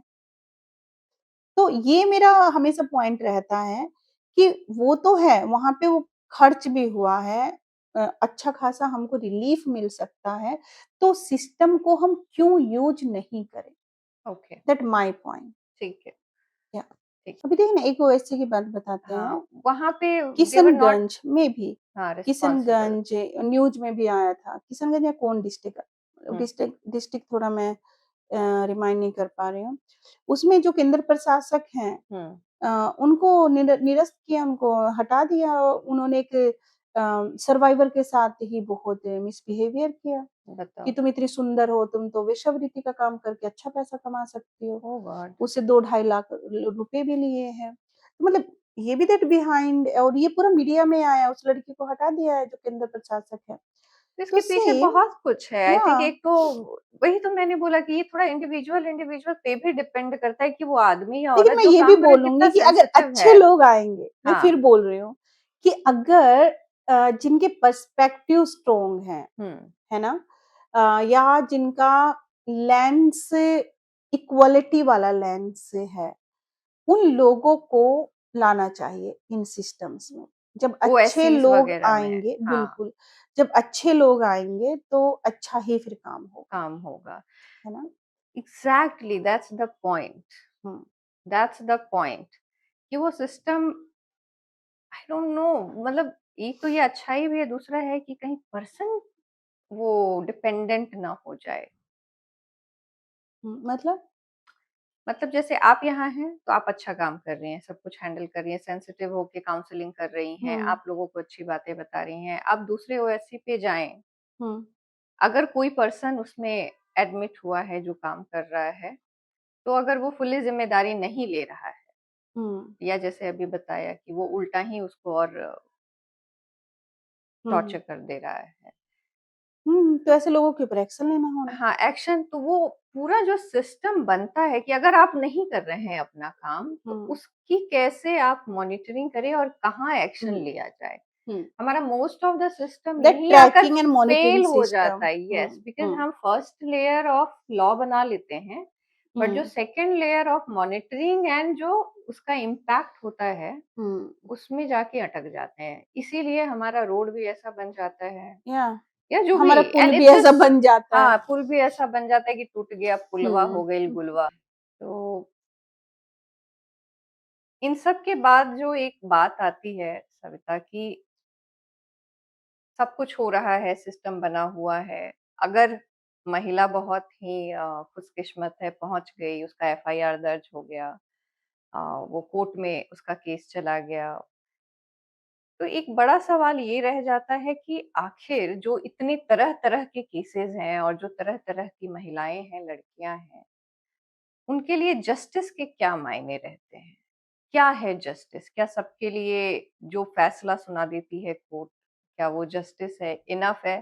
क्या हुँ, हमने कभी उसको बहुत ही न्यूएंस्ड वे में देखा है, कभी उसकी गहराई में जाकर सोचा है कि जो एक आईपीसी लिख दिया गया है कि इसके हुँ, लिए ये, रेप के लिए ये, डोमेस्टिक वायलेंस के लिए ये, क्या वो हुँ। सबको सूट करता है?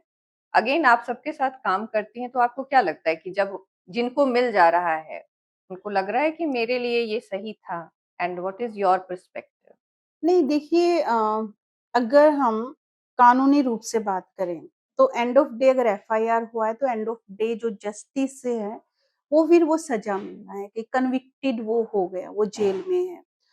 एंड वो नॉट ओनली उस विक्टिम के लिए बट उस वकील के लिए, उस सर्वाइवर के लिए वो कहीं न कहीं वो जस्टिस का एक रूप माना जाता है कि वही ज इसलिए हम वेट किसका करते हैं? हुँ, हुँ, 1 साल, 2 साल, 5 साल, 10 साल, हम किस चीज़ का वेट करते हैं? केस के बाद, उस हुँ, लास्ट एक जजमेंट का। बट हमको तय करना पड़ेगा कि हमारे लिए जस्टिस क्या है? जैसे मैंने अपनी बात जब शुरू की तभी मैंने बताया मैं ऐसे शेयर कर रही थी कि एक महिला ने बोला कि 3 साल की सज़ा है उस सेक्शन में और मैं 9 साल से लड़ाई लड़ रही हूँ। तो 3 साल की अगर उसको सज़ा और 3 साल आप आगे मान लीजिए 9, 10, 11, 12 अगर 12 साल के बाद अगर उस व्यक्ति को 3 साल की सज़ा का जजमेंट हो जाता है, हुँ, आप खुद सोचिए कि क्या वो जस्टिस है? उस वकील के लिए वो जस्टिस है कि दैट डिस्पोज़ल केस हमने एक केस डिस्पोज़ल करवा दिया हुँ, और इस केस में हमने अक्यूज़्ड को सज़ा दिलवा दी। लेकिन 12 साल के बाद वो जो 12 साल वो लड़की का जो गया है, जो शादी नहीं कर पा रही है या नया रिश्ता कोई नहीं बना पा रही है या फिर वो अच्छे से वो ज़िंदगी नहीं जी पा रही है, इसके ऊपर केस है, इसके ऊपर केस है। केस की हुई है, ये विक्टिम है, ये पीड़ित है। ये जो 12 साल से वो जो झेल रही है, हर डेट पे कोर्ट में आना, हर डेट पे कोर्ट में आके ट्रैवल, खाना, टाइम, समय अगर आप कहीं नौकरी कर रहे हो, वहाँ से छूट के आना, हुँ, वहाँ की सैलरी कट होना, ये जो है 12 साल तक, तो अगर वो एक 3 साल की सज़ा मिल भी जाती है, तो मेरे हिसाब से being a feminist advocate and activist, I think ये जस्टिस नहीं है। या फिर ये बोल देना कि उस महिला को इतना सेटलमेंट दे दो। आपने महिला को इतना मारा, उसको घर से निकाल दिया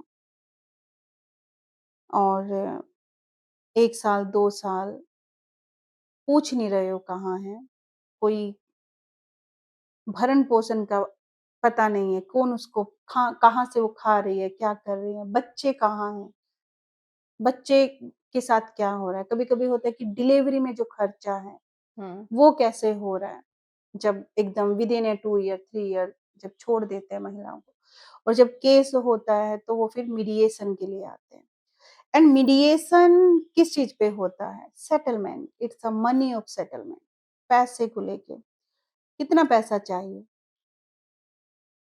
शादी में खर्च हुआ है 5 लाख हुँ, और दहेज स्वरूप जो हमने दिया in cash 3 lakh, 5 lakh total 10 lakh, 10 lakh दे दीजिए और सेटलमेंट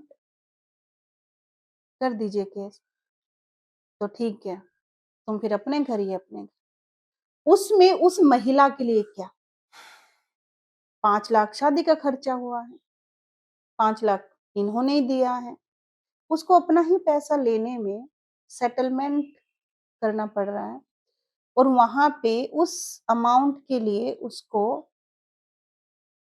1 साल, 2 साल, 3 साल या 4 साल जो पति-पत्नी का जो रिलेशन बना, जो साथ में रहे, इमोशनली अटैचमेंट हुआ या फिर वो जो सपने टूटे, वो घर टूटा, क्या उसकी कीमत मतलब क्या है? कैसे कैसे लगाएँ हम कीमत? उसकी कीमत कहाँ कीमत से कैसे आए? लगाएँ? कहाँ से आएगा वो? क्या करें?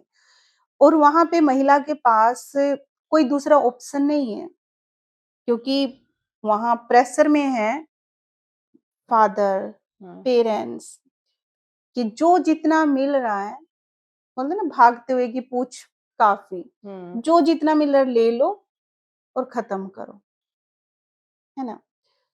तो कहीं न कहीं अब सोचना पड़ेगा कि न्याय जो हम सोचते हैं या माँगते हैं, क्या वो ये सेटलमेंट, वो पैसा न्याय है या 12 साल के बाद वो 3 साल की सज़ा वो एक न्याय है? या जिस लड़की का रेप के बाद पूरी ज़िंदगी खत्म हो गई, हुँ। उसके सपने वापस कहाँ से लाएँगे? वो शरीर वापस कहाँ से आएगा? और वो मन भी, वो क्योंकि अब मन वो मन, उसकी आशा, हाँ, उम्मीदें सब कुछ तो खत्म हो वो जाती सब हैं। कहाँ से आएगा? वो कौन देगा? वो कैसे होगा? हुँ, उसका भुगतान कहाँ से होगा? तो मुझे लगता है कि वो हर लेवल पे अभी वो सोचने की ज़रूरत है कि न्याय हर व्यक्ति के लिए अलग है। शायद उस टाइम पे जब वो महिला डाइवोर्स ले रही है, वो भरण-पोषण के लिए जो पैसा दे रहा है और वो महिला के लिए नहीं दे रहा है भरण-पोषण की अगर हम बात करें। वो उस बच्चे की पढ़ाई-लिखाई के लिए, किचन के लिए वो पैसा बाँधते हैं, है ना? महिला के लिए नहीं है। हुँ, तो उसी भरण-पोषण को लेने के लिए 7 साल, 8 हुँ। साल लग जाते हैं और 7-8 साल तक इस वो जिस बीच में स्थिति से गुज़री है। वकील का खर्चा, कोर्ट का फीस, कोर्ट के खर्चे, तो मतलब अगर देखेंगे तो ये बहुत महिला के लिए इसलिए जब महिला सोचती है कि उसके साथ हो रहा वो डरती है कोर्ट जाने से, वो डरती है केस करने से, वो डरती है कोई वकील करने से, वो डरती है और जब उसके पास कोई ऑप्शन नहीं बचता, लास्ट ऑप्शन जब वो जाती है कोर्ट में, नहीं उसको कोई शौक नहीं चढ़ा है कि कोर्ट में जाके क्योंकि है ही नहीं उसके पास कुछ नहीं है। हुँ। बट ये नहीं है कि हम जो बात अभी भी कर रहे हैं, कहीं न कहीं वो बहुत ज़्यादा फाइनेंशियल रिम्बर्समेंट या फाइनेंशियल जस्टिस तक सीमित रह बिल्कुल, जा रहा जो है। हमारे अब शादी के मान लीजिए जिसका रेप हुआ, अभी उसका जो ह्यूमिलिएशन उसने बर्दाश्त किया है, एक हुँ, नियर डेथ ऑफ एक्सपीरियंस अभी के समाज में, क्योंकि उसको ऐसा बोला गया है कि अगर ऐसा होता है तो आपको ऐसा हुँ, सोचना है, ऐसा समझना है, वो कंडीशनिंग है। हुँ, ऑल्दो मुझे ऐसा लगता है कि ये चीज़ें थोड़ी अब ऊपर आनी चाहिए कि ठीक है, ये एक तरह का फिज़िकल ह्यूमिलिएशन है, लेकिन आप इससे बहुत ऊपर हैं, है ना? बट अगर उसको ऐसा ह्यूमिलिएशन फ़ील हो रहा है, तो आपको नहीं लगता कि ये जस्टिस का कहीं न कहीं पार्ट होना चाहिए कि जिसने किया है उसको भी फाइनेंस और वो कारागार की सज़ा के अलावा कुछ इस तरह का ह्यूमिलिएशन दिया जाना चाहिए? क्योंकि अदरवाइज़ लोगों को ये एक एस्केप लगता है, देखिए डर नहीं है। डर नहीं है बिल्कुल और ये भी है कि जैसे आपने सही कहा है लेकिन ऐसा कोई कि अगर उसने मुझे ह्यूमिलिएट किया तो मैं भी उसको ह्यूमिलिएट करूँ क्योंकि हाँ, आँख के ह्यूमिलिएशन बदले इट्स अ आँख। No no humiliation it's a against of our fundamental rights you know आप आँख के बदले आँख या कान के बदले कान वो इन आवर कंट्री हम नहीं कर सकते हैं क्योंकि ट्रू। हमारे कानून अलग हैं, हमारी प्रक्रिया अलग है, हमारे जो कॉन्स्टिट्यूशन में संविधान में चीज़ें जो दी हैं, है ना? लेकिन उसका एक अलग जो प्रक्रिया है, अलग जो एक प्रणाली है न्याय तक पहुँचने का, मैं वही बोल रही हूँ कि अगर वो प्रणाली सही हो जाए तो हमारा जो कानून है वो बहुत खूबसूरत है। लेकिन जो ये प्रोसेस है और ये जो लूपहोल है इंस्टीट्यूशंस लेवल पे, वो बैरियर्स है, हुँ, वो चैलेंजेस हैं। और अगर हम जस्टिस के उस बच्चे की बात करते हैं कि जब रेप के बाद उसका जो सब खत्म हो धीरे-धीरे, तो हमको लगता है कि सोसाइटी लेवल पे उसको हमको एक डेफिनेशन देना चाहिए। It's a incident, it's a accident, hmm, not a incident, okay. You know? कि जब हम मान लो गाड़ी चला रहे हैं, बाइक पे जा रहे हैं, कोइंसिडेंटली हमारे एक्सीडेंट हो गए। हुँ, अब क्या उस एक्सीडेंट को लेके हम ताउम्र ह्यूमिलिएट होते हैं? क्या हम ताउम्र हमको कोई आके ट्रॉमा देता है? अरे इसका एक्सीडेंट हो गया, इसका एक्सीडेंट हो गया था, इसका एक्सीडेंट नहीं, वो एक्सीडेंट सडनली हुआ। और वहां पे जब वो एक्सीडेंट हुआ, उस पर्सन की कोई गलती नहीं है। नहीं है। Accident it's accident. ट्रू। तो सेम जब ये रेप और गैंग रेप जब हो रहे हैं, तो वहां पे जो कानून में सजा है वो तो मिलना ही है, वो 100% है। बट वहां पे हमको महिला को या लड़की को बीइंग अ वीमेन ये बोलना चाहिए कि वो एक एक्सीडेंट है, हो गया, खत्म करो, मूव ऑन करो, खत्म, डिस्कशन ही नहीं है। आपको मूव ऑन करना है, ड्रॉप आउट नहीं होना है, स्टडी करना है, माहौल देना पड़ेगा, वो इन्वायरमेंट उसके लिए बनाना पड़ेगा। और ऐसा इन्वायरमेंट जिसमें डिग्निटी, रिस्पेक्ट उसके लिए दोनों हो, कि जहां पे हम ये ना देखें वो विक्टिम आ रही है, हम वहां पे देखें कि एक लड़की आ रही है, एक स्टूडेंट आ रही है। तो जब हम ये इन्वायरमेंट बनाने में हमारी सरकार भी अच्छा रोल अदा कर सकती है। अगर इस तरह के सेंटर्स या फिर इस तरह के काउंसलिंग सेंटर ओपन करें, या ऐसे इस तरह के सर्वाइवर्स के लिए कुछ तय करे, तो मे भी ये सब चीजें इजी हों, ओके। है ना। तो हम लोग विक्टिम से सर्वाइवर पे आए हैं, आए हैं। ट्रू। तो ये भी एक चेंज है, थोड़ा सा एक प्रोग्रेस है। या और सर्वाइवर से जब हम इंसिडेंट से हम एक्सीडेंट पे आ जाएंगे, वो थोड़ा सा एक चेंज आएगा। ओके। और हम लोग जो अपनी संस्था में करते हैं कि हमको सर्वाइवर को अब एक्टिविस्ट बनाना है, कि जो मेरे साथ हुआ वो किसी के साथ हम होने नहीं देंगे, या जो मैंने फील किया वो हम किसी और को फील नहीं करने देंगे।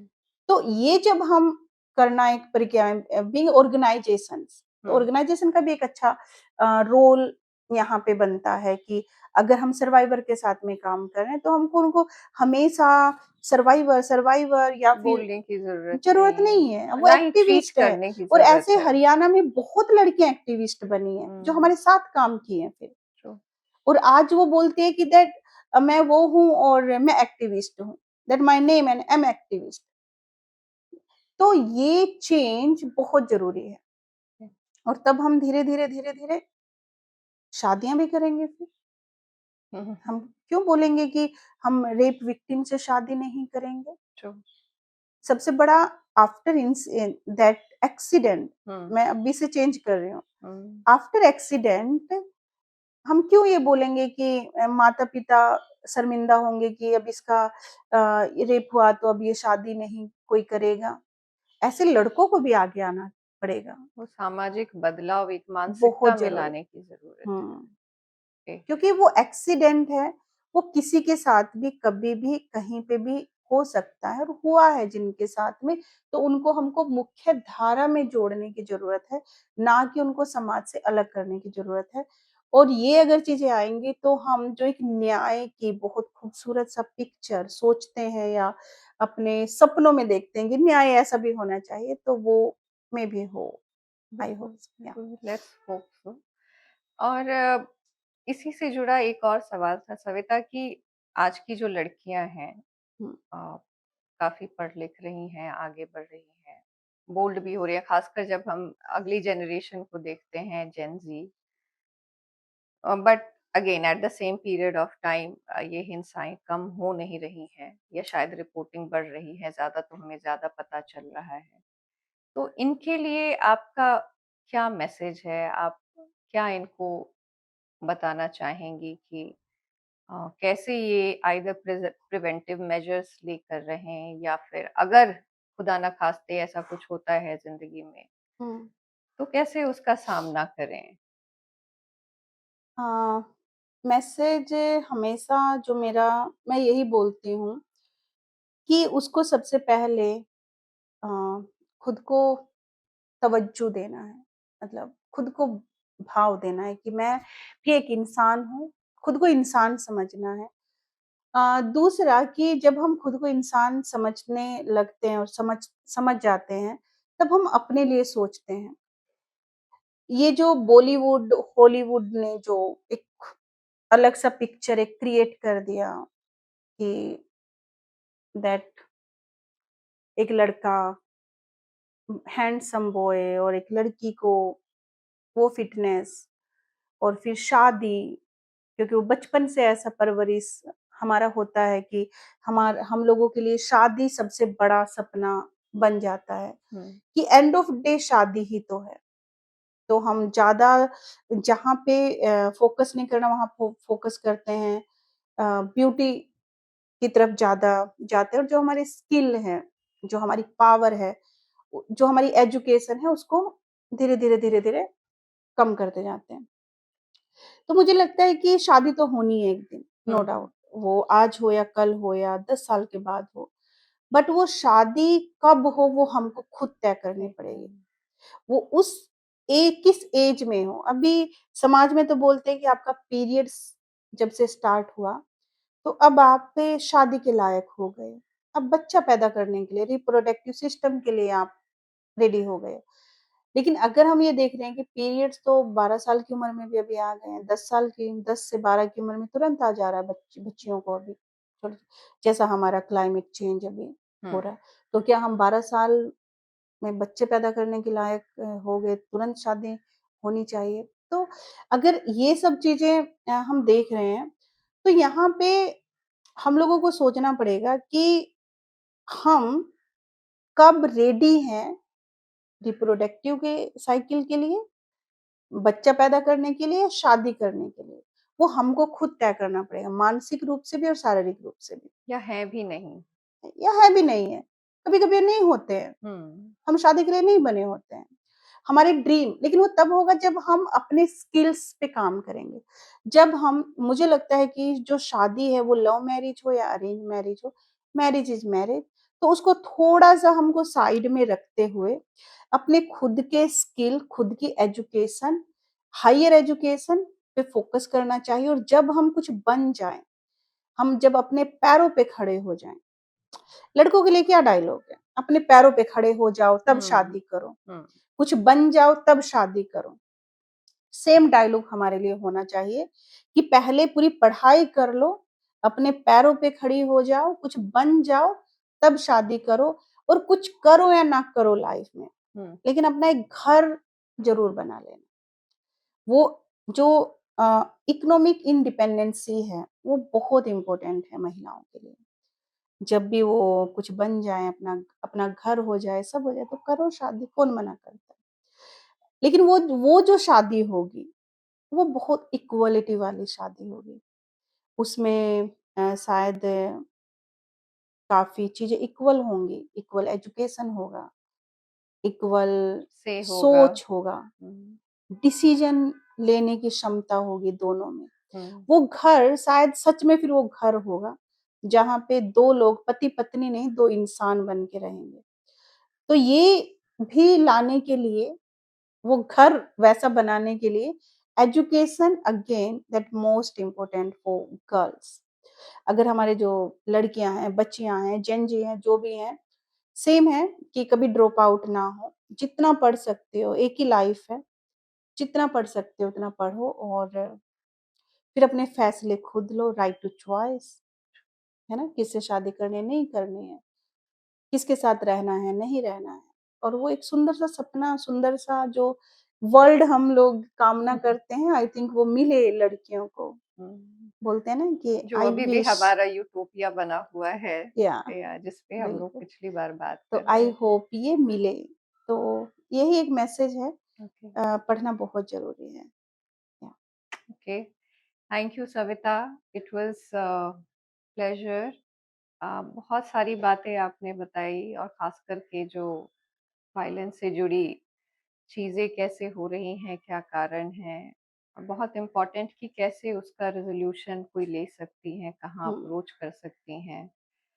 तो हमारे समाज में ये घटनाएँ तो हो ही रही हैं, बढ़ भी रही हैं, लेकिन ये इम्पोर्टेंट है कि जो इसकी विक्टिम्स हैं, जिनके साथ ये हो रही हैं, उनको खुद अपनी मदद के लिए भी आगे आना है।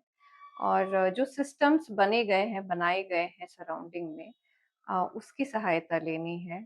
साथ-साथ एज़ अ होल सोसाइटी शायद हमें ये भी सोचना पड़ेगा कि हम किस दिशा में जा रहे हैं, और सबका दायित्व बनता है। चाहे वो एक परिवार हो, वो एक इंडिविजुअल हो, या जो इंस्टीट्यूशंस हैं हमारे आस-पास, starting from family, to police, to जज, टू कोर्ट्स, एवरीथिंग।